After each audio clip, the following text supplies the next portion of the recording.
right, so we're starting off PMG Radio with a very special guest. Everybody knows Bitcoin has been the hot topic as of late in the finance world. I don't know if you've been under a rock or you just have not seen any news whatsoever. But if you have a television, I'm pretty sure that you have heard the term or word Bitcoin at some point within the past few months. That's where this gentleman comes in. That we got my man Chris. Hi. From Crypto Pleasure to NYC be here with us, man. Pleasure to have you, man. We've been meaning to get somebody who's versed in the space on the show for a while, just to for people who just are utterly confused or just want to know what it is or just don't know much about it beyond the fact that we hear it shoots up and down in the price every day. We wanted to talk to somebody about that, man. So first and foremost, man, let the people know, what do you do? Sure. So I'm a co-founder at Crypto NYC. Crypto NYC is a blockchain community based here in Brooklyn on Boerum Hill, and our mission is to educate the public on the benefits of the technology that underlie Bitcoin, which is called blockchain, and the wonderful things we think we can do for humankind with it. I got you. And are you sole founder? Or do you have partners? No, I'm a co-founder. I have 3 partners. 3 partners. Okay. Yeah. You plus 3 or all 3? 4 total. 4 total. All right. And what made y'all come together and say, you know what, this is something that we need to be a part of? Yeah, that's a good question, and hopefully I don't take up too much time. No, that's what we're here for. But so basically, I've been kind of building software for a long time. I'm a software engineer, and I was at a kind of a pretty, I would say, vanilla consulting job for about 6 years. And vanilla meaning boring. Vanilla meaning regular. I wouldn't say it's boring. I got you. You put those words in. I got you. All right, I got you. Regular. I got you. So I was serving kind of like banks and companies like that. And I had heard about blockchain and Bitcoin basically since 2012, I would say. Yeah, I believe that was the inception, right? So we'll talk about that. Yeah, we'll get to that. Yeah. But I probably started right after the financial crisis in 2008. Gotcha. So about 7 months ago, or maybe before that, I started thinking about taking a break from consulting, just because I had done it for 6.5 years. I felt like I needed to do something new. So my firm offered this wonderful program called a sabbatical. Right. So I took 6 months off, and I did a lot of travel, had a lot of fun, did a lot of sleeping, which was great. Worked on some hobbies, picked up guitar again and stuff like that. But near the end there, I was like, well, I'm an engineer, but I haven't done anything like really cutting edge in a little while. So why don't I pick up this like new thing called blockchain, and like there's Bitcoin as well on that, and I wanted to like basically take it apart and understand what it was. So I started doing that in late July, early August. Wrote a couple articles on it and went to like just about every meetup in the city, like on it. Like every evening I was out in the city, had a ton of fun. And at one of those meetups, I met one of my co-founders, Lane, and the rest is history. He had been in talks with another guy who was friends with a venture capitalist who good friends to have. Yeah, venture capitalist, and they had a vacancy in their office, so they invited us in to come work with them. We have some extra space, and we're like, well, we should kind of build this out as a community, and kind of the ball started rolling. And I think we started out in October 2nd. Now it's December 5th. So yeah, so about 2 months later, here we are. I got you. Now blockchain itself, is that like the umbrella for cryptocurrency? Yeah, so I would say it is. I mean, so there's a few different ways to think about it, but blockchain itself is the technology that supports it. So it's like I'm trying to think of what a good analogy of this is. I guess so for like websites, you can consider it like the internet or TCP/IP. So that would be the underlying technology. So blockchain is the under technology for all cryptocurrency. I got you. And I would call Bitcoin the kind of the grandfather of all cryptocurrency as well. Yeah, no, it's definitely the popular kid in school. You understand what I'm saying? The first kid. Yeah, definitely. Okay, so now that Crypto NYC is up and going, founded, and all of those things, do you guys just allow people to come in and use your resources to educate themselves about blockchain, or like what exactly do you do in terms of just getting, the technology out there? So first of all, I'll say we're still figuring that out. Okay. I've only been doing it for 2 months. That's a New Yorker for you right there. Yeah. Let's start something and then we'll just figure this shit out along the way. Exactly. Right. But so I think first and foremost, like I said, our mission is to educate the public about the technology. But the second part of our mission is to get a bunch of people together from all walks of life, whether it be entrepreneurs, financiers, engineers, community organizers, what have you, and get people together. And we think that it's critical to be in the same room. Right. A lot of these projects, I mean, by nature, it's like a distributed kind of network of people and a distributed ledger. But just getting people in the same room really kind of encourages ideation and makes great things happen. So that's what we're trying to foster. So no, I love that actually. The resources really, I mean, a lot of like so the resources are certainly the space, but it's the people we meet and the network we're able to kind of create and just connect people. Like just today, every Tuesday we have like this kind of lunch and learn type of thing where people just start talking. Our speaker actually didn't come, wasn't able to make it unfortunately because they had the conflict. But just with like the 10 or so people that were there, we were able to talk about a company called Cover Us, which is a healthcare company based on the blockchain that is basically trying to solve the problem of the high cost of healthcare. So and then that just sparked like this really interesting conversation around how do you decide what features to put into that company, and how do you monetize something like that and things like that.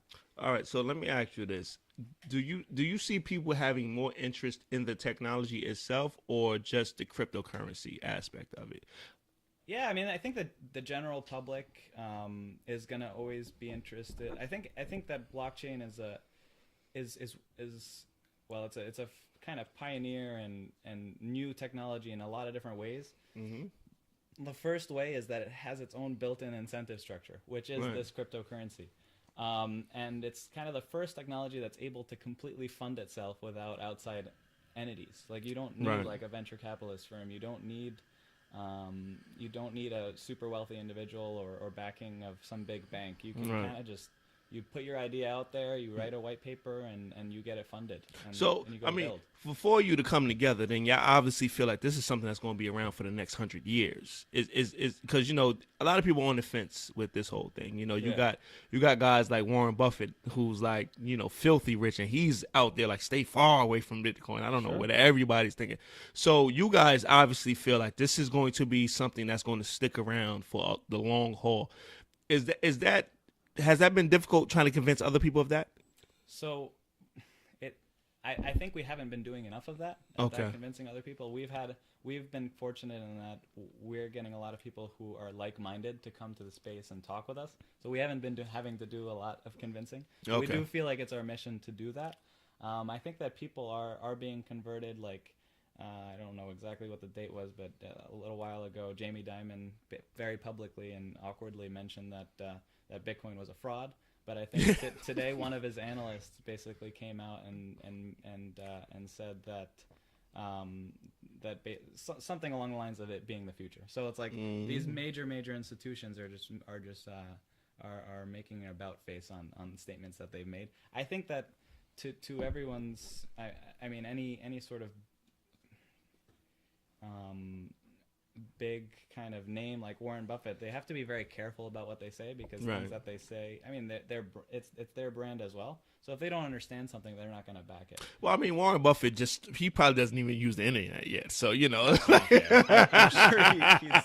so, it's like, but let's be real. He's somebody who just, goes by the old standard of investing. If you can't touch, feel, or smell it, stay away from it. That's him. You understand what I'm saying? He's a value-based investor. He's a wonderful investor. No, incredible. Like, obviously, right? But, he has his way of doing things. So, when he says that, I don't take it to heart, because look who it's coming from. You understand what I'm saying? But then you have, and pardon me for forgetting his name, but you have the CEO of Goldman Sachs, and you have Michael Bloomberg, guys like that who are like they're really, on the fence right now. They're Yeah. like, it could go, then it can't go. And that's where the conversation, I feel like that's been the most important part of the conversation. Sure. Is is this going to be here in the next 50 years? Or is it just like a quick fad that everybody loves right now on the trend side? Do you feel like it's just like, of course you don't feel like it's a trend, but do you see a lot of people that just feel like it's a get rich quick trend? Yeah, I mean, I think, during this whole show, I have no intention of commenting on the price of Bitcoin. No, absolutely. We haven't even mentioned that, so absolutely not. So, I mean, but that's a good kind of starting point. Like, if you look back when it was first, I forget when the first block was mined, but the first block was mined probably in 2009. And it was, some amount was sold for like a tenth of a penny. Like, it was worth less than a penny. Yeah, at first. Yeah, so just by looking at what the price has done over those years and through many obstacles and adversities, it's kind of every time obviously it hits an obstacle, it kind of drops and then comes back up. So I think it's shown tremendous resilience, and I think that kind of resilience, to show that kind of resilience over 10 years says something already. Yeah, incredible. But I mean, in general, like, we think this is Bitcoin itself is a wonderful invention, but the technology that's underlying it is going to change humankind. Like, we're going to be totally different, a totally different race after, like, we're done through this transformation. So when you guys at Crypto NYC are sitting down at the round table, you guys are talking, where do you see this in the next 5 years? Yeah, it's a good question.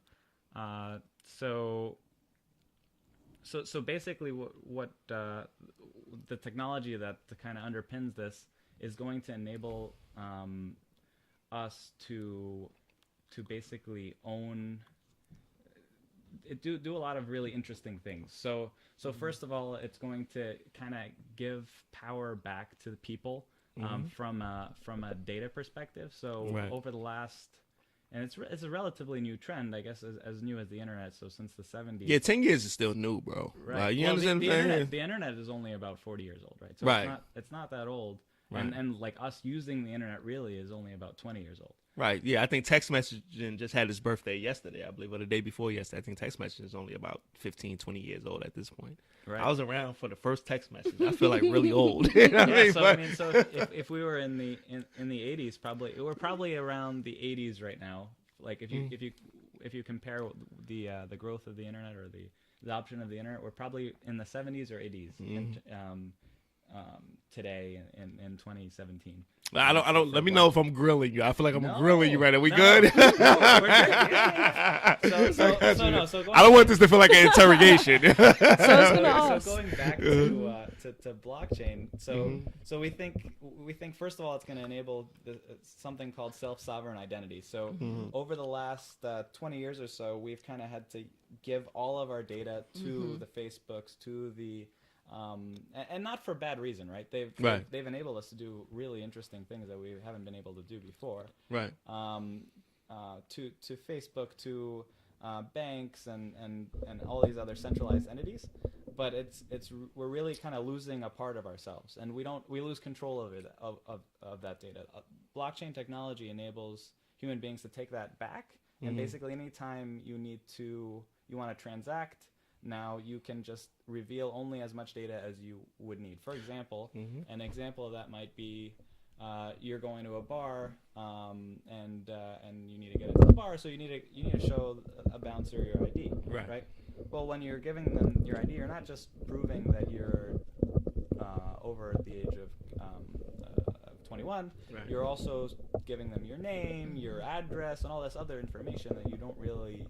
That they don't really need. So wouldn't it be nice if you could just attest with certainty to them that you were over 21 and then move on?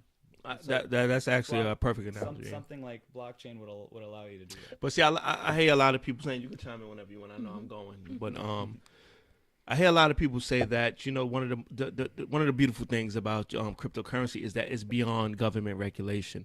Right. But this is America, dog. Like, this is the land of taxes. If this thing gets crazy at a certain point, I'm pretty sure the government.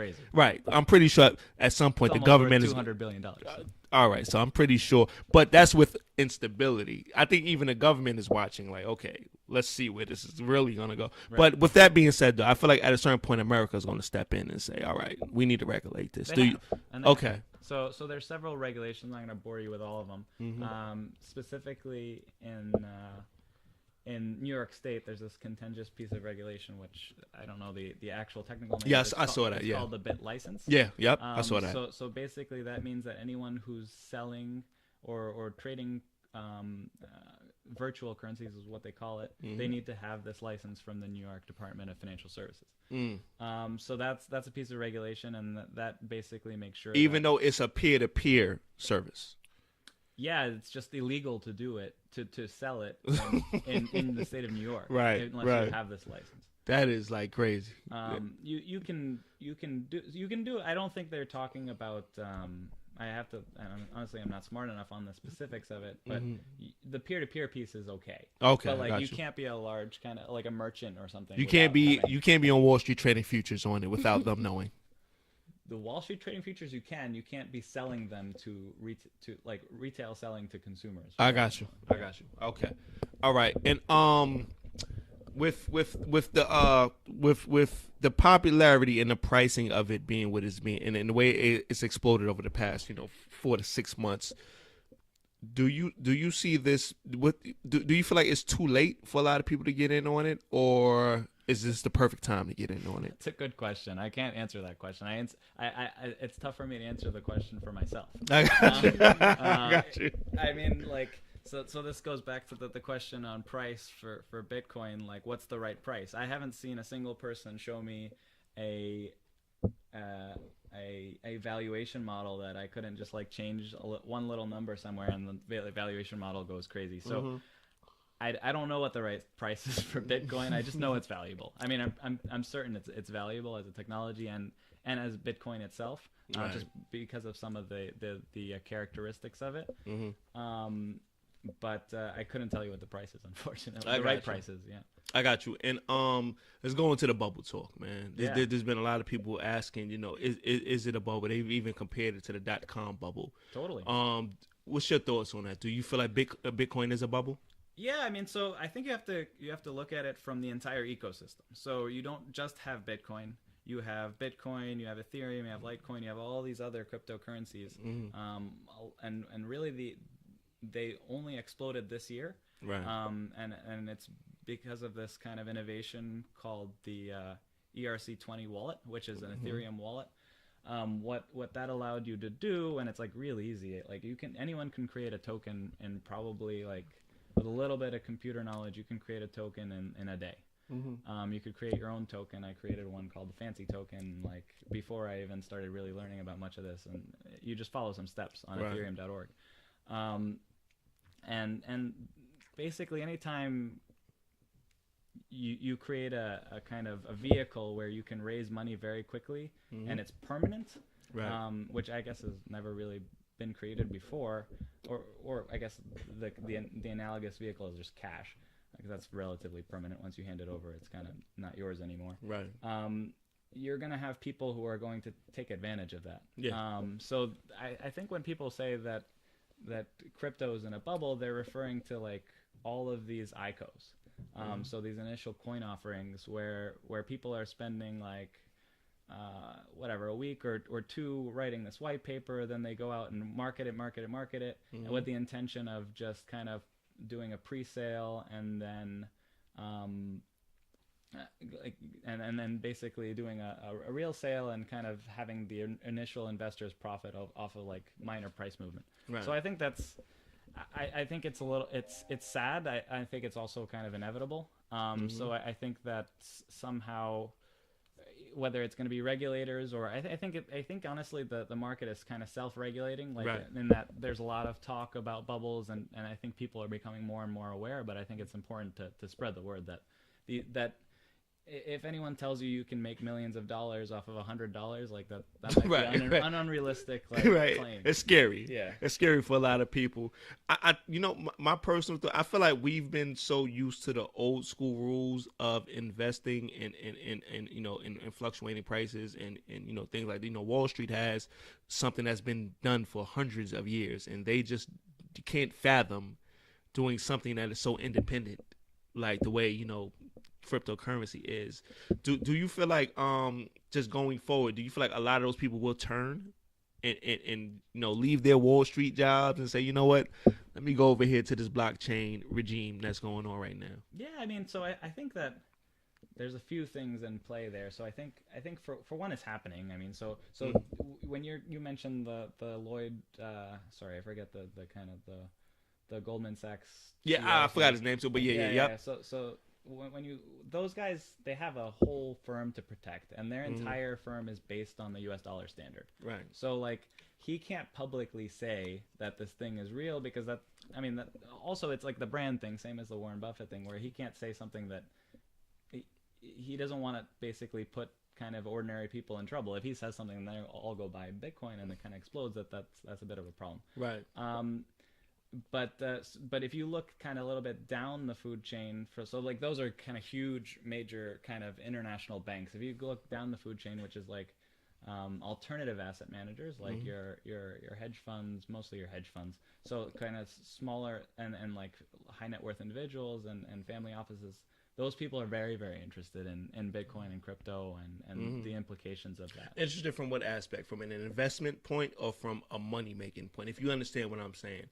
Investing meaning something that they'll put their money into and feel like it's going to generate wealth throughout the years, or money-making in terms of just something they keep seeing the price going up and up and up. Okay. Both. Yeah, so I mean, so you have high-frequency trading firms who are interested in making money off of small movements in price, sometimes big movements in price, trying to predict those. And then you have people who are interested in kind of, and actually a new kind of contingent in this is the crypto rich. So people who kind of got in really early, they all of a sudden have a good these amount of money 22-year-old kids who became millionaires over putting $100 into it. Yeah, something like that. So now these people are investors, and they're investing in what they think should be the future. So yeah, I hope that answers the question. I got you. Let's talk about mining. Sure. Because I feel like that's become the next level of it. Sure. Are you into that? Like, have you been paying attention to that part of it? The mining coins thing that's been a good going question. Yeah, I mean, just this weekend I actually looked into. So I have a friend of mine who's looking to start a mining company, and I looked into it for him.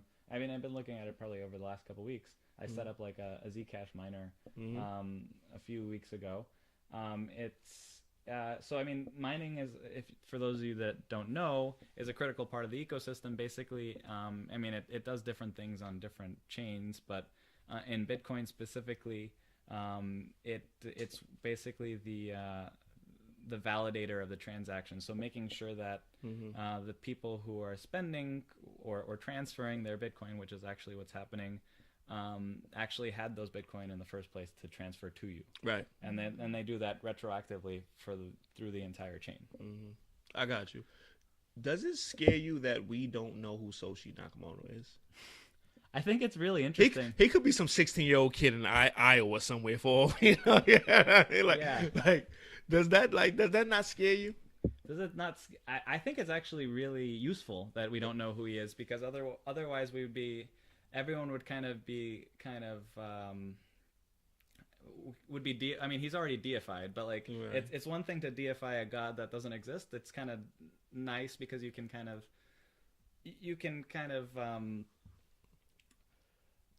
you basically can't ask him what the right answer is, which helps, because then humans have to figure it out themselves. I got it. And for those who don't know, Satoshi Nakamoto is the inventor of Bitcoin.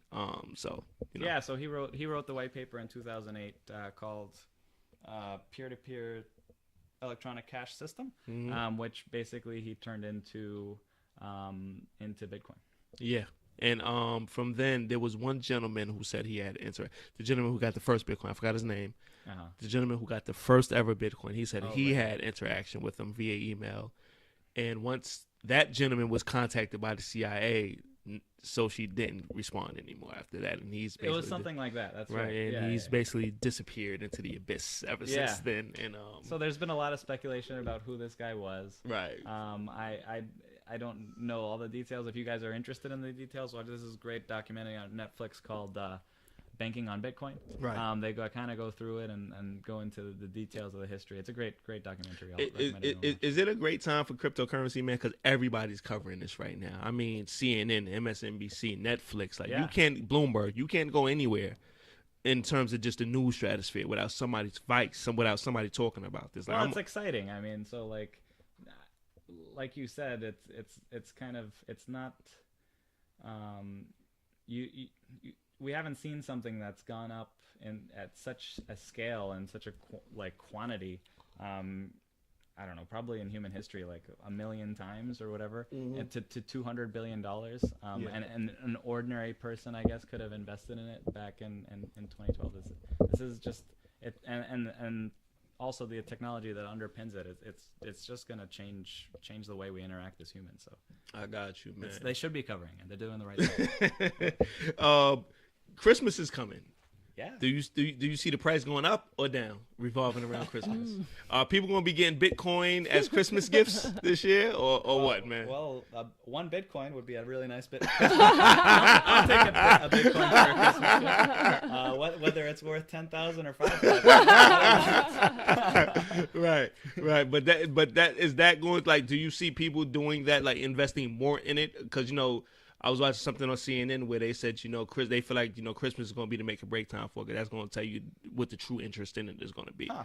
I mean, I don't know. I mean, I'd have to watch the program. I don't to see why they thought Christmas was the time. I know right now, the Chicago Mercantile Exchange and the Chicago Board of Options kind of both announced that they were going to list futures on Bitcoin. So I think that's a big event. They're folding, man. Square Cash. They're folding, man. Square Cash. One by one. That's right. Square Cash is mentioning that they are considering adding it. So Square Cash is kind of as a medium of an exchange. Yeah. Kind of like Venmo. So they're mentioning that they're going to allow people to send Bitcoin back and forth on their networks. So yeah, I'm not sure about anything specific happening over the next month or so, but I'm sure we'll be hearing some exciting things. This is what I've been telling people. I feel like the minute we have a Starbucks or a CVS or any huge chain that starts allowing Bitcoin as a medium of payment, that's when it's here to stay. What do you think about that? Do you agree with that? I think it's here to stay already. Right, of course, to be frank, but in terms of just putting like for anybody who's on the fence, like if you see we accept Bitcoin at Starbucks, you're like, okay, this is real now. You understand what I'm saying? There's a few kind of things that have to happen on the technology side before something like that can happen. So we in the Bitcoin community are very honest about the fact that it's kind of reached its capacity right now for the amount of transactions that can go through the system. It's starting to get expensive. Like one transaction on Bitcoin kind of probably costs between, depending on what wallet you use and how much you're willing to pay for your fee, because the fee is like a market-based type of thing. It can cost between like 30 cents and $3. So that's kind of starting to get expensive. For per transaction. Per transaction. So like you're not going to buy a cup of coffee for that because it's going to cost more than your cup of coffee. Right. Right. But there are new types of technology, like this technology you guys can take a look at called Lightning Network, which kind of lives on top of the Bitcoin blockchain and allows you to transact, basically allows you to kind of create this little wallet that you can kind of use for like everyday spending. And it can be like from your Coinbase account or your Gemini account or something like that. I was just going to say that Coinbase is the number one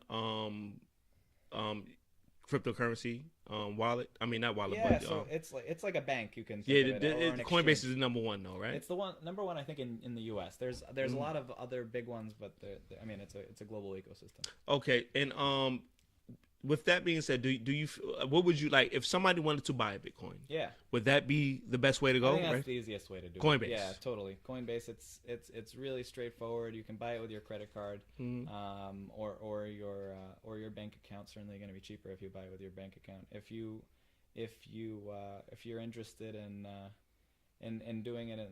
But you can also buy it on the street with something like Paxful, or you can go to a Bitcoin ATM. I don't know if you guys have seen Bitcoin ATMs around New York City. You can just put cash into the ATM. It'll give you a little a QR code you can scan and drop into your off chain wallet. I'm about to ask you a real question. Sure. If your retired aunt, she just retired yesterday, and she comes to you and she says, Chris, should I invest my life savings in a Bitcoin?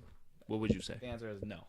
I love you. Not. I mean, not because I love the honesty, man. Yeah, no. I mean, I just don't. I've talked to a number of people who've told me like I've liquidated my 401ks and put it into crypto, not even Bitcoin. So people are like putting into these altcoins that are I've never heard of. Right. Like that are popping up every day, right? I invested in Potcoin. I'm like, I don't know what Potcoin is. What do you think, Chris? What do you think of Potcoin? I'm like, I don't know. Right.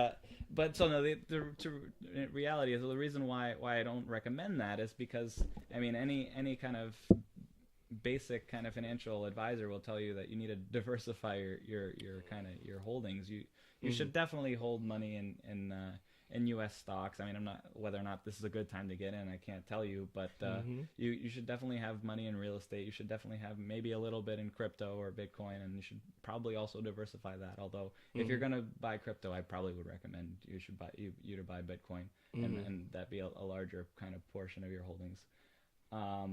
And you should have some money in regular U.S. dollars. I think that's just a normal kind of, especially if you're near retirement, you don't want to buy something that's very risky. I got you. Mark Cuban says 10%. 10%? Says 10% of your net worth. Okay. All right, I got you.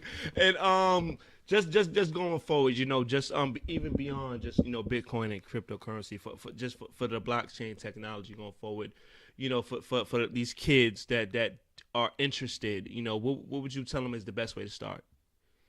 Yeah, I mean, I guess it depends. I mean, I think that you should definitely, if you're in New York City, you should totally stop by Crypto NYC and talk with us. Definitely. So actually, this might be a good time to plug our event. So we have an event coming up on December 14th. So that's not this Thursday, the Thursday after that. We have this really cool guy, Santiago Siri. He's coming to be our keynote speaker, along with my co-founder Lane Rettig, who's an Ethereum developer. Okay, great. So Santiago basically he started Democracy Earth. So in Argentina, he started a political party that's based on pure democracy. So basically, every single vote that comes before their parliament, I think it's a parliament, they basically have to they put it out as a referendum, and he as a representative votes the way that the entire populace, the demos, votes. So that's kind of like, and he's going to be talking about his idea for Democracy Earth, and why he chose kind of blockchain to kind of underpin it, and what he thinks about the technology. So he's a much more inspirational speaker than me, or far. So no, you've been totally great, man. Come out and listen to that.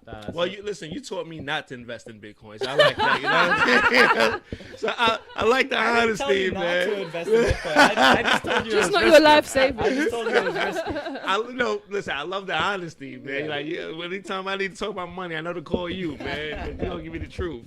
And just for Crypto NYC, because I know it's also a co-working space. That's correct. Yeah. So people can stop by with their laptops and just build with like-minded individuals who also want to get interested in block. Right? Yeah, that's exactly what we're for. I got you, man. And, or if you're just interested in general, like even if you're not building, like if you're just kind of if you're an investor, if you're or even if you're a small time investor, you're just kind of interested in finding out about it. That's literally a first part of our mission. So. I got you. Let me ask you a general investment question. Sure. What's the number one rule when it comes to investing your money? There's a lot of rules. I think that for me, the number one rule is, and I learned this very early on in my kind of investing career, is unless you're really smart, so I'm not, it's really tough to time the market. So I recommend deciding if you're going to invest, let's say, $10,000, and you want to do that over the time span, and you basically have it, and you kind of want to hold it for a while. So I would invest it over the time span of a year or 2 years, right. and like just break it up into little pieces, and then kind of spread it out that way. The other pieces I would kind of diversify, and so that kind of goes to what I said before, but also like don't invest in the company that you work for, because if you lose your job or that company goes under, then like you've now lost your job and your investment. So you know what though, man? I feel like the reason why a lot of people have jumped on Bitcoin the way they have is because nobody wants to miss out on the next best thing. Yeah. There are people who are still kicking themselves in the ass for not getting it on Facebook, or not getting it on Google, or not getting on Amazon, not getting on these things early, and they're like, "Well, I'm not going to miss this one." Right. And I think that's the reason for the explode. Has the popularity been a good or a bad thing? Yeah. So I mean, I think the popularity is really important because it gets people interested in the technology as well. Mm-hmm. So now people are, okay, Bitcoin's blowing up, blah blah. Do I buy it or not? That's like kind of people say that's not useful. Like, and people have always been saying that speculation is not useful. Like right. since like the dawn of human civilization. Right. But it does get people interested in kind of the fundamentals of the technology. So I think from that perspective, it's a useful. It's a good thing. Okay, I got you, man. Question. So I know Bitcoin is the grandfather right now. Are there any that we should be on the lookout for? I mean, I feel like I'm too late for Bitcoin at this point, as are most people that I know. But is there anything else that you have your eye on that you're aware of, or is that for off air? Because I want to know where to invest. That's a good question. I mean, so I don't really give financial advice, frankly, because I'm an engineer. Yeah, you're great at giving financial advice. Trust me, man. Nothing I said on this show should be construed as. I'm taking notes. He said 10,000 over 2 years. I'm not a registered financial advisor. But no. So I mean, I don't actually spend that much time reading white papers as much as I probably like to. Because I'm kind of focused on building the community and building right.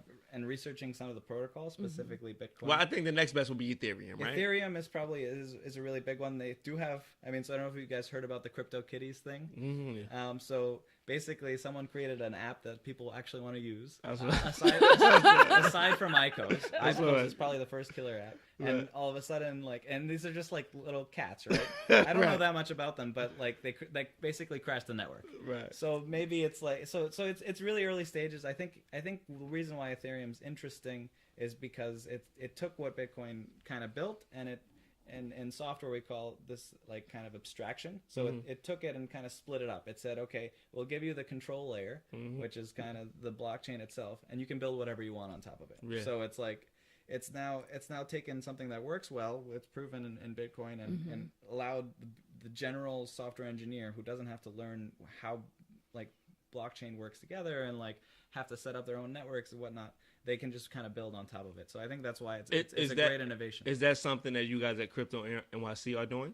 Yeah. So like I said, my co-founder, he's part of the core team at Ethereum. So he's actually out in Asia right now working on it.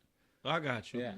The thing I love about Ethereum is the fact that there's a human you can sue if shit goes bad. Like, I love that about it. There is somebody Vitalik's you not can a U.S. sue. citizen, so I don't know how you're going to try and do that. Right. But maybe. Right. I just love that there's a human being attached to it, unlike Bitcoin. Like, so, but they do say that's a dangerous thing too, right? Yeah. So he's he's wonderful because I love Vitalik. But you could consider him to be like this benevolent dictator, right? Right. Because anything he says is now kind of is like kind of like law almost, right? Right. It's certainly a decentralized organization, and I really admire the way he's running it. Mm-hmm. But that is a potential flaw, whereas Bitcoin itself is totally kind of decentralized and distributed. I got you. One more thing, man. A lot of people are saying cryptocurrency will replace the U.S. dollar. Okay. A lot of people are saying that. A lot of cryptocurrency enthusiasts are saying that.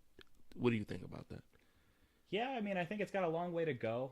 I think that it's certainly very appealing. One of the reasons why it's appealing is that its supply is capped at 21 million Bitcoin in 2030. 100 years, they say, right? 2033. I heard 100 years. No. No? Yeah, Less it's than coming that? up. Okay. Yeah. Well, people are mining for it every day, right? So, Correct. yeah, so it definitely might be less than that. But okay. Yeah, so it's 2033, I believe, if not 2034 or something like that. But so that's a really useful thing. Whereas, like the Federal Reserve can basically anytime it sees fit, which I think it's used this kind of tool kind of correctly and very sparingly, it can kind of create more money by buying U.S. Treasuries. All right, see, let me stop you there, Chris. Man, here's the thing, right? 2033. Now, God willing, we'll both still be alive by it, right? Well, I plan on being alive. I don't know about you. Maybe. I don't know about you, but I plan on being alive by 2033. What happens when the last coin is mined? Yeah. Then where do we go from there? It's a good question. I mean, so the last basically, the block reward, which is what it's called, was created because you had to incentivize mining, and there weren't really enough transactions on the ledger for the fees to sustain the miners. So theoretically, I mean, by then we will have enough transactions, and transactions will be valuable enough that just the transaction fees will incentivize miners to continue mining. But the reality is no one knows. No one knows, right? We'll see when we get there, right? Yeah. Man, incredible, man. You've really caught us up to speed. I learned a lot. I've learned a lot. Yeah, I learned a lot. I learned. All right, so just let them know where they can find you at, man, and where they can find Crypto NYC at. Totally, yeah. So we're in Borough Hill. If you're interested in checking us out, shoot us an email at hello@cryptonyc.org. You can check us out on cryptonyc.org. Sign up for our newsletter. We have a Telegram channel. Telegram, for those of you who don't know, is like a messenger app. And yeah, please shoot us an email.